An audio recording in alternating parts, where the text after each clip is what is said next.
16,000 ఉద్యోగాలు ఇచ్చామని జబ్బలు చరుచుకుంటున్నటువంటి అసమర్థ మంత్రి నారా లోకేష్ గారు ఈరోజు రాష్ట్రంలో ఇలాంటి ఫ్లెక్సీలు వేపిస్తున్నాడు. 16,000 ఉద్యోగాలు వేశానని చంకలు గుద్దుకుంటున్నటువంటి నారా లోకేష్ గారు హోర్డింగుల మీద ప్రజా సొమ్ముతోటి ఇలాంటి హోర్డింగులు పెడితే 2,70,000 పైచిలకు ఉద్యోగాలు ఇచ్చినటువంటి శ్రీ జగన్మోహన్ రెడ్డి గారు ఏం చేయాలి? 50,000 ఉద్యోగాలు ఆర్టీసీలో, 1,65,000 ఉద్యోగాలు పైచిలకు సచివాలయ వ్యవస్థలో, విద్యాశాఖలో, వైద్య శాఖలో, పోలీస్ శాఖలో అనేక ఉద్యోగాలు ఇచ్చినా ఎక్కడా ఈ విధంగా డబ్బా కొట్టుకోవాలి. ఈ డబ్బా రాయిళ్ళకే ఈ డబ్బా సరిపోయింది. తండ్రి కొడుకులు ఇద్దరు భలే దొరికారు. చేసేదంతా దోపిడీ, చెప్పేదంతా బోగస్. బోగస్ తప్ప నిజాలు మాట్లాడేటటువంటి అలవాట్లేదు నారా లోకేష్ గారికి, చంద్రబాబు నాయుడు గారికి. మళ్ళీ ఏదో ఒక సభలో చూశాను నేను అబద్ధం చెప్పానా, చెప్తానా అని అడుగుతున్నాడు. నీ జీవితంలో నిజం ఎప్పుడు చెప్పావండి చంద్రబాబు గారు? ఏ రోజన్నా చెప్పావా? ఏదో శాపం ఉన్నట్టు ఆ నిజం చెప్తే తల 100 ముక్కలు అవుతుందని ఎవరికో శాపం ఉన్నట్టు బహుశా మీకు కూడా నిజం చెప్పకూడదని ఒక నిబంధన ఉన్నట్లుంది. ఈరోజు రాష్ట్ర వ్యాప్తంగా ఈ విధంగా ఫ్లెక్సీలు వేస్తున్నారు శ్రీ జగన్మోహన్ రెడ్డి గారి మీద. నువ్వు డబ్బా కొట్టుకుంటూ వేసుకున్నావు సరే, మా నాయకుడి ఫోటో ఎందుకు వేస్తున్నావు? ఇక్కడ ఎందుకు వేయిస్తున్నావు?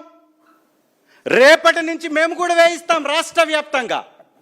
నీ కేసులకు భయపడం, నీ ఉడతూపులకు భయపడం, నువ్వు చేసేటటువంటి దుర్మార్గపు రెడ్ బుక్ అనేటటువంటి బ్లడ్ బుక్కు భయపడం, నువ్వు పారిస్తున్నటువంటి రక్తపు టేరులు ఈ రాష్ట్రంలో, ఆడబిడ్డల మానభంగాలు, మహిళలపై అఘాయిత్యాలు, కుప్పంలోనే చెట్టుకు కట్టేసి మహిళను కొట్టారంటే రక్షణ ఉందా?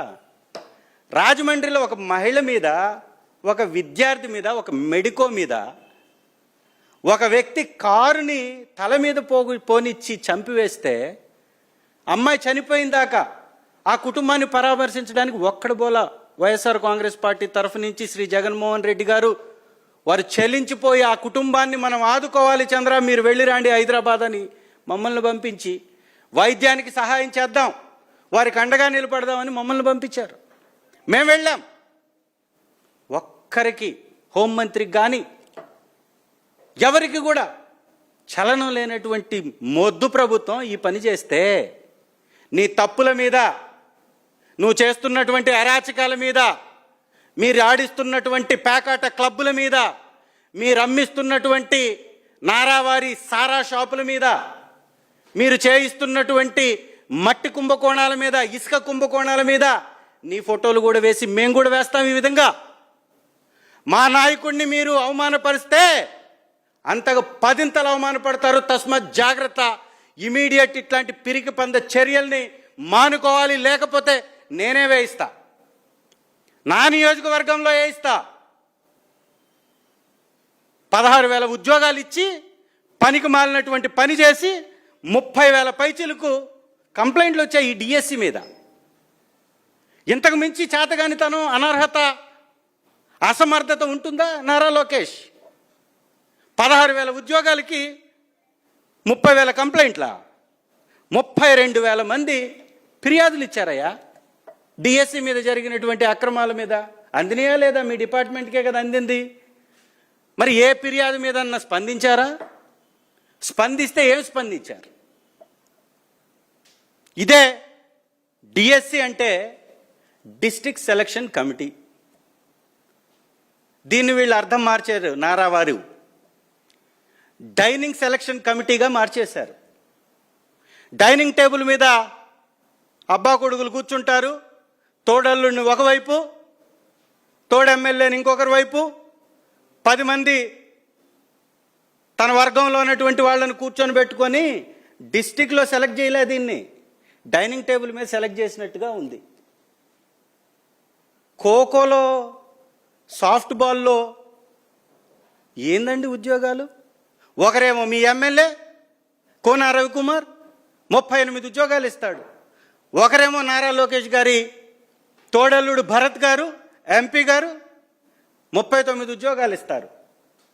ఏ అర్హత అయ్యా అంటే కేవలం అర్హత ఏంటి?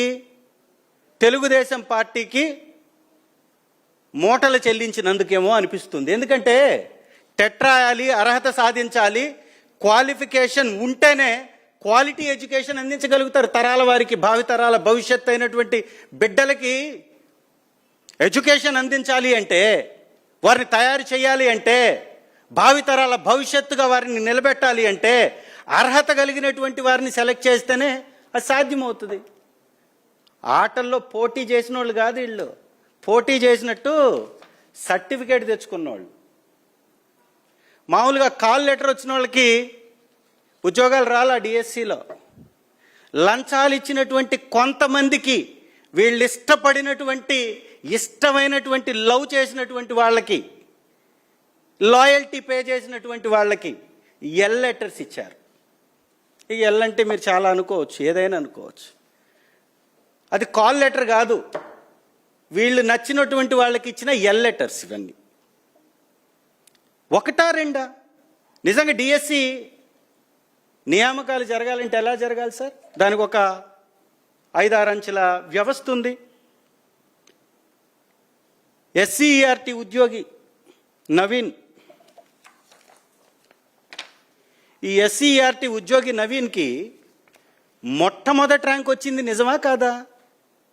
ఇది నువ్వు నిర్వహించినటువంటిదే కదా నారా లోకేష్, నీ నిర్వాకమే కదా ఇది.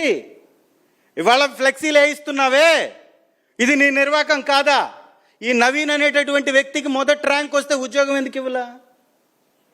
ఏం కారణం చూపిస్తున్నావు? సెలక్షన్లో కౌన్సిలింగ్కి తన్నెందుకు పిలవలేదు? ఎందుకు కౌన్సిలింగ్ నుంచి తప్పించావు? ఎందుకంటే ఎస్సీఈఆర్టీలో పరీక్షా పత్రాలని తయారు చేస్తారు. ఆ పరీక్షా పత్రాలు తయారు చేసి టీసీఎస్కి ఇస్తారు, వారు అప్లోడ్ చేస్తారు. ఈ ప్రశ్న పత్రాలు తయారు చేసేటటువంటి ఎస్సీఈఆర్టీలో ఉద్యోగిగా ఉన్నటువంటి డిజిటల్ అసిస్టెంట్ అవుట్సోర్సింగ్ ఉద్యోగి ఇతను నవీన్. అతను రాస్తే అతనికి టాప్ ర్యాంక్ వచ్చి ఉద్యోగం రాలేదంటే దాని అర్థమైంది ఆయన పరీక్ష పత్రం లీక్ చేశారనేటటువంటి అనుమానం ప్రభుత్వానికి ఉంది, స్పష్టమైపోతుంది. అందుకే కదా ఇవ్వలేదు. ఒకవేళ అర్హతే లేదు అనుకుంటే ఏమయ్యే, మీకు